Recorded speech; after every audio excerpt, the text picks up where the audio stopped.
Olá, Lari, Boa noite, Brandon. tudo bem? Como você está? Tudo certo? Ótimo. Pessoal, boa noite a todos também. Brandon, para a gente começar, então, eu queria que tu se apresentasse para quem está aqui nos assistindo no YouTube. Vamos lá. Pessoal, sou o Brendon Donizete, sou engenheiro civil. Eu trabalho no Instituto Senai de Tecnologia, localizado em Campinas, São Paulo, aonde nós trabalhamos com o BIM de forma geral em todas as indústrias do segmento da construção civil. Ou empresas também, então escritórios de arquitetura, engenharia, indústria de materiais de construção civil, a gente tenta fazer a implementação em todo esse segmento. E também estou ajudando a institucionalizar a CEBIM São Paulo, junto com a Cidinha, que está participando aí com a gente, que é a nossa presidente, a disseminar, né, criar a CEBIM para dar esse suporte aos arquitetos, engenheiros, para que a gente venha disseminar mais ainda esse conhecimento. Que legal. E para a gente começar, então, vamos começar. Vou te perguntar uma coisa que até foi dúvida na nossa última live. Qual é a diferença entre a implantação e a implementação BIM? Isso seria ótimo para a gente fazer uma enquete e por aí no chat para a gente ver o quanto que as pessoas se confundem, né? Mas são coisas completamente diferentes. Como você comentou da aula de amanhã, a aula 3 que vai falar sobre BIP e BEP, isso diferencia muito para nós a fase de implantação e implementação. Então, a implantação é toda uma fase de diagnóstico, toda uma fase de alinhamento, entendimento e diagnóstico. É uma prévia do que nós vamos fazer, é iniciar algo, organizar algo. A implementação é realmente pôr a mão na massa. A gente vamos começar a fazer? Vamos. Então a gente começa a executar. Por isso que já pego o gancho aí da sua explicação sobre BIP, que é esse planejamento prévio, e o BEP, que é a execução, coisas bem distintas. Com certeza. E então, Brandon, quais são os pontos que a gente tem que observar para saber se a nossa empresa está preparada ou não para partir para a implementação BIM? Conta Show para a de gente. bola. Eu trouxe 10 pontos, inclusive nós escrevemos isso, a Cida me ajudou na preparação desse conteúdo, que foi de um evento do Sebrae que nós participamos, depois qualquer coisa eu coloco o link também no chat para vocês buscarem, que tem um e-book completo desse material. O primeiro ponto que eu destaco aqui, para você saber se você está pronto a implementar BIM, é superar o conceito de que BIM é software. Então, se você ainda tem aquele conceito de que, para eu ter BIM o Revit, esse jargão já tem que estar superado. BIM não é só software. A gente entender que estamos envolvendo tecnologias, processos, pessoas, políticas. Então, estudem bem esse conceito, porque quando você integrar esses pilares, daí sim você consegue ter mais eficácia e assertividade, porque isso gera muito constrangimento, né? A gente faz muitos diagnósticos aqui na região de Americana, em Indaiatuba, e muitas vezes o pessoal fala assim, eu já contratei um curso, um treinamento de tal software, ArchiCAD, Revit, não deu certo, a gente desistiu e voltamos para o SketchUp, né? Fala, poxa, mas vocês organizaram o processo, vocês entenderam as pessoas envolvidas, vocês entenderam a política de entrega, de receber material, de todos os usos possíveis. Não. Então vocês ainda não superaram essa primeira dica. Então superar de que BIM é software. Segundo ponto, pode me cortar, Lário, fica à vontade. Como eu não estou vendo o chat, pode me cortar e me ajudar aí, tá bom? Pode deixar. O segundo ponto é aqueles que eles já superaram o que é BIM, só que daí eles querem o BIM completo. Eu quero tudo quanto é usos de aplicações BIM. A Penn State colocou 25 usos, eu quero 30. Né? Então, querem aplicar tudo. Eu quero orçamento, eu quero coordenação, eu quero compatibilização, e isso é muito complicado. Então, quando a gente está falando da implantação, aproveitando aquele gancho, que é onde a gente começa a organizar as informações, a prévia, de como que a gente vai se desdobrar nos próximos passos, a gente tem que entender os usos BIM que são coerentes ao meu modelo de negócio, ao meu core business. Então, eu trabalho com design autoral somente, e depois eu passo isso para um outro profissional que vai trabalhar com orçamento. Então, eu tenho que entender todos os requisitos mínimos e fluxos de trabalho pertinentes a design autoral. E eu vou aplicar isso, não querer abraçar todas as aplicações. A gente teve uma brincadeira dentro do Senai, né, que o pessoal começa, eu quero BIM, quero BIM, quero BIM, fala-me, diga-me, que anjo é esse, né? Quero BIM, quero BIM, quero BIM, que anjo é esse que vai fazer o milagre?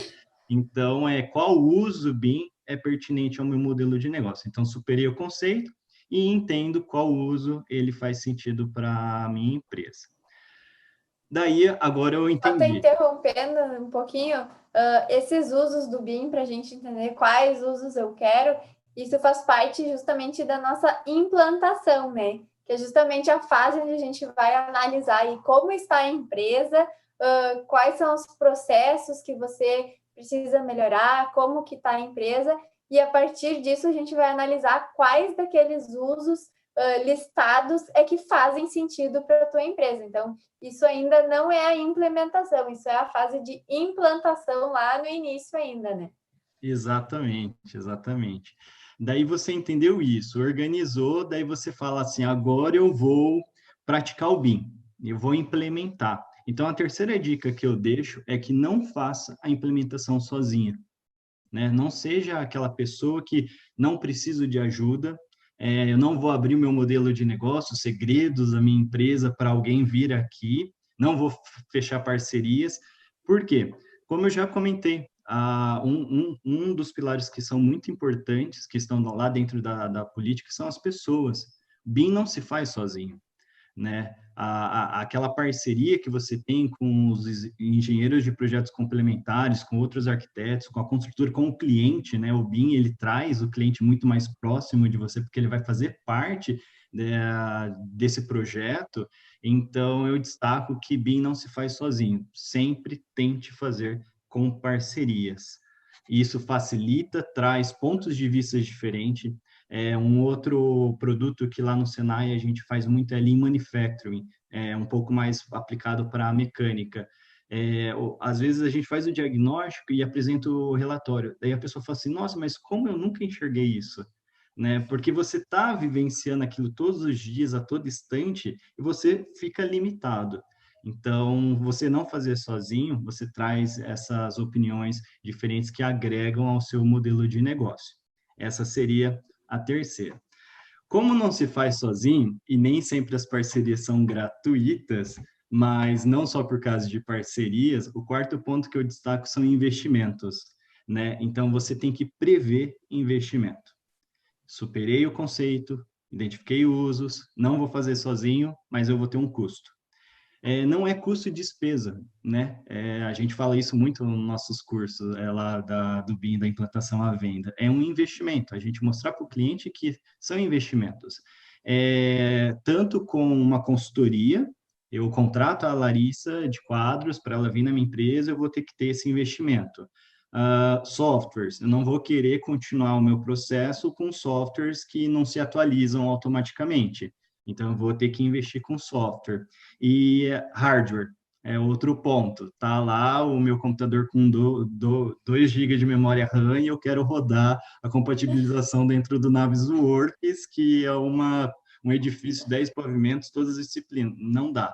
Então, eu tenho que prever esse investimento. E dentro das consultorias de implementação BIM, isso é importante. Como eu falei no terceiro passo, não se faz sozinho, você estar com alguém, esse alguém consegue entender de TI, consegue te direcionar melhores hardware, softwares para isso.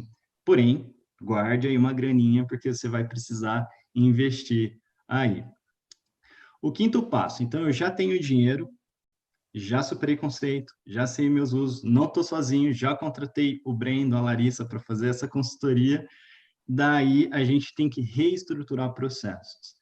Não adianta você querer resultados diferentes fazendo da mesma forma. Isso é fato, né? A gente escuta isso em tudo quanto é área, né? Então, essa reestruturação é muito importante. Você pegar e entender que seu fluxo de trabalho não é mais o mesmo. Ele vai ser alterado. É um pouco complicado, né? O nosso público da construção civil é um público mais rígido, né? A flexibilidade é muito pequena, e essa reestruturação dá uma incomodada, mas é muito importante que você vai ter que tirar um tempo, vai estar lá correndo os projetos, você está com 10 projetos, está com prazo, mas você quer implementar BIM, então você vai ter que dedicar tempo. Então, é o quinto ponto que eu deixo como destaque. Esse ponto também, né, Brandon? Quando a gente contrata aí alguém de fora para vir olhar nossa empresa, é bem provável que aquela pessoa, ao analisar a tua empresa e ao colocar no papel como são os teus fluxos atuais, é bem provável que vocês vão enxergar que tem muita coisa que pode ser melhorada. Porque às vezes a gente fica imerso no mundo da nossa empresa e não enxerga aonde que a gente pode melhorar. Então, quando alguém vem de fora e coloca isso no papel, em forma de um fluxograma, de alguma coisa mais visual, a gente consegue enxergar que às vezes tem processos ali no meio que estão só perdendo tempo, só criando uma burocracia desnecessária, e a gente pode, inclusive, acelerar alguns processos apenas retirando restrições que podem estar ali e ninguém se deu conta ainda, né? Então, essa visão de fora também vai ajudar muito nessa melhoria dos processos, né? Eu falaria uma dica plus dentro da quinta aí, é entender o BPMN, né? Business Process Management, que é uma metodologia que a gente utiliza para identificar essas oportunidades, né? Bom, o sexto que eu destaco, ele tem um pouco relação com o quinto, que é dedicar tempo para a reestruturação, mas o sexto é em relação à curva de aprendizagem. A gente não simplesmente saiu lá do colo da nossa mãe e começou a andar, né? Então, primeiro fomos lá para o chão, se arrastava, engatinhou, começou a segurar pelos móveis e depois que começou a criar essa autonomia para andar. Então, é a mesma coisa. Você mudou a sua forma de trabalhar. Você mudou o software que há 10, 15, 20 anos a gente tem os profissionais que pegaram o tempo do desenho manual, daí foram para o CAD, daí agora vai passar do CAD para um outro sistema. Então, essa curva de aprendizagem, eu peço para quem fala assim, será que eu estou pronto? Analise. Você tem essa curva de aprendizagem, como que vai estar distribuída? Ela também vai impactar em tempo, também vai impactar, a princípio, na sua produtividade. Mas eu lembro que o Orlando comentou sobre métricas lá na apresentação da Jaque. Essas métricas são importantes nesse momento. Saúde aí, fazendo um parênteses para você. São importantes ter métricas, porque, beleza, eu sei que eu tenho curva de aprendizagem, mas aonde que, de repente, neste instante eu vou perder, mas eu consigo ganhar em qual outro ponto? Então, eu destaco essa análise cuidadosa da curva de aprendizagem. Fora que também não só sua, né? Da sua equipe, da sua empresa, os seus parceiros entenderem como é o seu novo formato de trabalho. O sétimo. O sétimo, eu acho que é o mais crítico, que é esteja preparado para mudanças de culturas e quebra de paradigmas. Não adianta ficar bravo, não adianta bater na mesa, não adianta falar assim, eu sempre fiz assim, dava certo. Tem que ter uma mente muito aberta, e nesse ponto eu gosto de destacar muito, tem um grande amigo meu, arquiteto de São José dos Campos, que é o Hernani, e eu acho que ele tem 40 anos, ixi, agora eu vou entregar ele, né? E a experiência dele de obra, de projetar, é muito grande comparada a gente que somos mais novos, né? E, e ele fala assim, poxa, mas tem que mudar, é outra forma de trabalhar, e lá eu já faço assim. Eu falo assim, não, Hernani, eu acho que a gente tem uma grande oportunidade. A gente que é mais jovem, não, pega o software, pega o celular, tô no tablet, liga o WhatsApp. Eu acho que tem uma grande oportunidade que as empresas têm que enxergar isso, e essa mudança de cultura, é que a tecnologia, ela está muito associada com essa geração mais nova. O pessoal mais antigo tem uma restrição, né? Quando que minha avó começou a usar o WhatsApp? A gente está falando de 3, 4 meses, quanto tempo que a gente já usa o WhatsApp, né? Então, a absorção da tecnologia para o pessoal mais antigo é mais difícil. Mas a técnica que eles têm, a gente mais novo não vai ter agora. A gente vai precisar de 10, 15, 20 anos. Então, por que a gente não juntar o experiente com o jovem tecnológico, fazer esse casamento e ter grandes resultados? Só que para isso, o jovem, ele tem que já se adaptar a essa mudança cultural dele, de imediatismo, né? A gente tem muito, eu abro o celular, o Google já me dá a resposta, né? E entender a experiência dos mais velhos e os mais velhos entenderem que essa tecnologia facilita. Então, eu coloco, esteja aberto a mudanças de cultura. O oitavo, até aqui a gente organizou, entendemos, estruturamos alguns processos, entendi que eu vou ter que estar trabalhando com um jovem que pensa diferente comigo, ou eu vou ter que usar tecnologia diferente, mas até agora eu não pratiquei. Então, a oitava dica que eu deixo aqui, você tem que aplicar a implementação em um projeto piloto. Então, aproveitando de novo lá da primeira pergunta da Lari, que foi a implantação e a implementação, então agora sim a gente começa a falar de praticar, de pôr a mão na massa. Vamos começar a pegar o projeto piloto, seja de um projeto que vocês já executaram, ou seja um novo projeto que já vai nascer na concepção BIM, tudo isso a gente faz lá dentro do BIP, ver qual que é a melhor estratégia para isso, e a gente vai começar a praticar. Porque se eu não praticar, eu não vou validar os processos, não vou testar, não vou descobrir onde doeu mais, aonde que a minha mudança cultural, eu vou ter um trabalho de liderança maior, tanto pessoal comigo, quanto com a equipe. Então, eu tenho que praticar. Praticando, a gente está falando que essa previsão, essa dica é você saber que você vai ter que colocar em prática. Não adianta ficar só conceitual, senão não vai acontecer.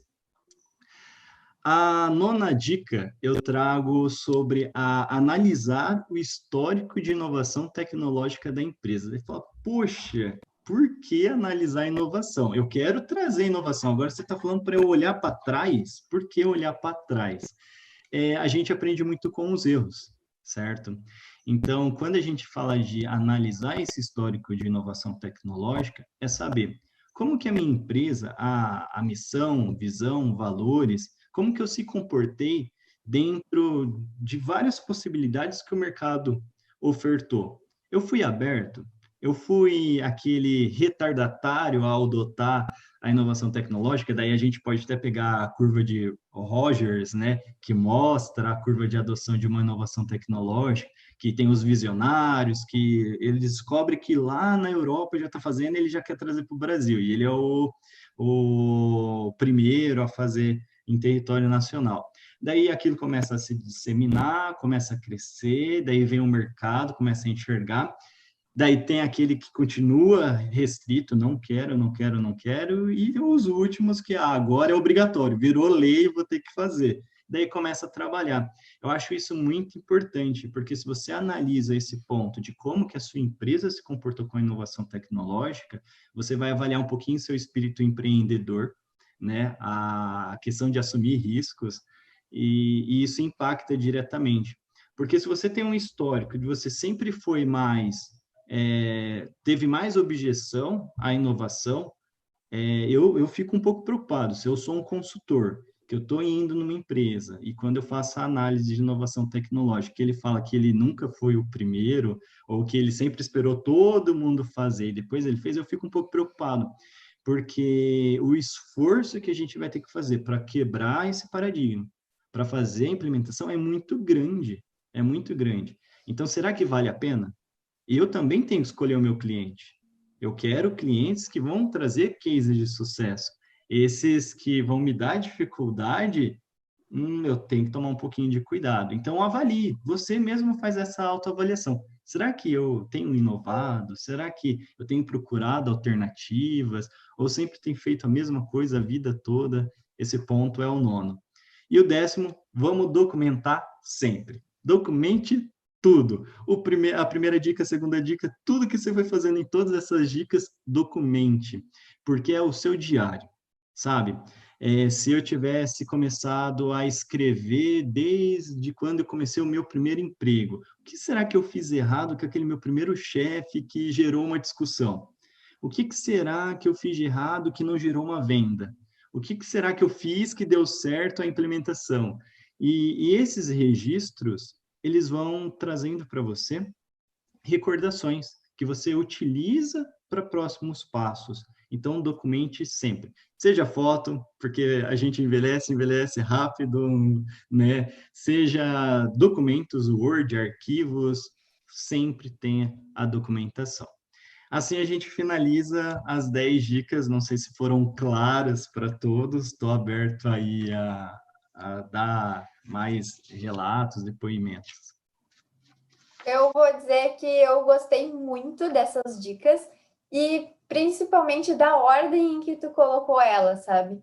Porque realmente elas estão muito bem estruturadas, assim, numa sequência em que realmente a pessoa tem que ir dando esses pequenos passos ao longo do pensar em implementar o BIM para conseguir chegar numa implementação. Então, eu realmente gostei muito das dicas e de como vocês estruturaram elas. Achei que ficou assim muito bom e eu acho que a gente tem que disseminar isso aí para o Brasil todo, que acho que todo mundo tem que ficar sabendo dessas dicas. A gente não pode ficar com elas só que não, vamos divulgar para todo mundo, porque Com certeza. são muito boas. Eu gostei muito.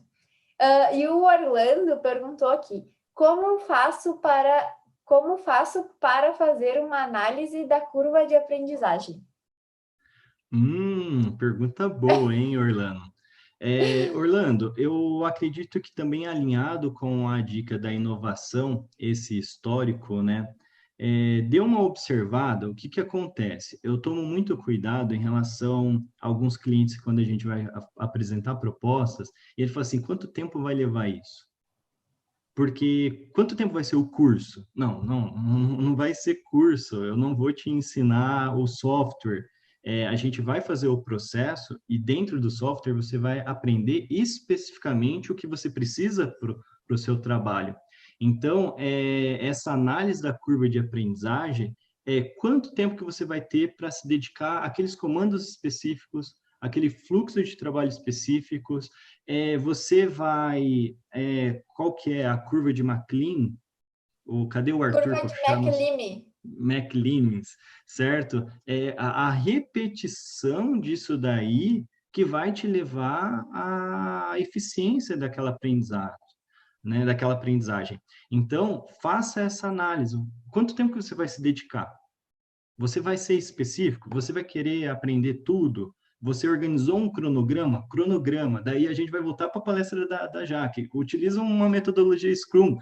Eu vou querer ter uma entrega de aprendizagem para mim mesmo em pacotinhos. Eu vou aprendendo de pouquinho em pouquinho. Então, essa análise detalhada de como você vai se comportar para aprender e absorver a tecnologia. Muito obrigada pela resposta. E eu queria saber de ti, assim, como que a BIM Experts te ajudou a pensar nisso tudo? Qual foi a tua mudança de mentalidade? Como que aconteceu isso? Gente, é uma lavagem cerebral. Não adianta. Não adianta. E ainda mais se você estudar com um foninho, né? Se você colocar o fone aqui e qualquer ruído, você ficar isolado dele, aquelas aulas elas vão entrando e fica rodando, rodando, rodando. Quando você tira o foninho, você fala assim, não sou mais o Brandon, já sou outro, né?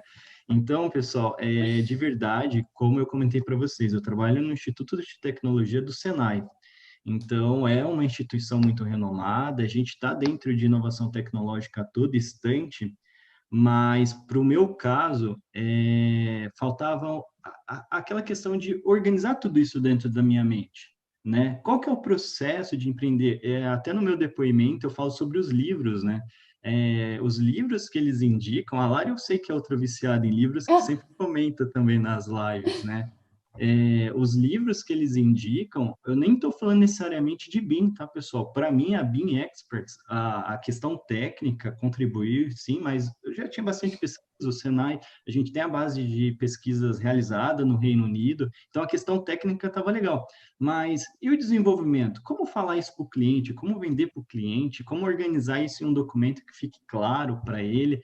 Então, essa organização profissional de vendas, de comercializar, de se comunicar, foi, eu acho que, o ponto crucial na minha mudança de Brandon de 3, 4 meses atrás para o Brandon que está palestrando aqui com vocês hoje. Que legal. Eu fico emocionada com cada depoimento aqui, porque não tem palavras, assim, realmente todo mundo sente essa transformação. Quem tá ali, quem tá participando das lives, quem tá ativo, né, dentro do curso, todo mundo sente essa transformação, todo mundo passa por isso. Então, isso é sensacional. Sim, sim. Para a gente finalizar aqui, eu queria só que tu deixasse um último recado para quem está aqui nos assistindo, alguma mensagem que tu queira deixar para o pessoal. Bom, eu vou me valer muito da dica de que BIM não se faz sozinho. Então, pessoal, minha última mensagem é: procurem grupos de estudo nas faculdades, procurem associações, procurem aqueles amigos profissionais que pensa fora da caixinha, aquele mais ousado. Eu acho que a gente está em um momento que aquelas pessoas que enxergarem a oportunidade e estarem com bons parceiros, é uma época muito boa financeiramente para vocês ganharem dinheiro e de posicionamento de mercado. E esse posicionamento de mercado vai fazer com que a sua marca fique conhecida. Senão, daí você vai ficar na curva dos retardatários, daí depois é só mais um que está fazendo o BIM. Essa é a minha mensagem final. Lari, muito obrigado pela oportunidade, o pessoal da BIM Expert também, de estar aqui falando com vocês, todo o público aí. Cida, um abraço especial para você e até mais, até a próxima oportunidade. Muito obrigada, Brandon, pela participação, foi muito bom, foi muito esclarecedor, adorei as dicas e acho que o pessoal também gostou muito. E obrigada também a todo mundo que está aqui no YouTube, participando com a gente desse bate-papo com o Brandon, falando sobre as 10 dicas para você saber se está pronto para usar a metodologia BIM em sua empresa.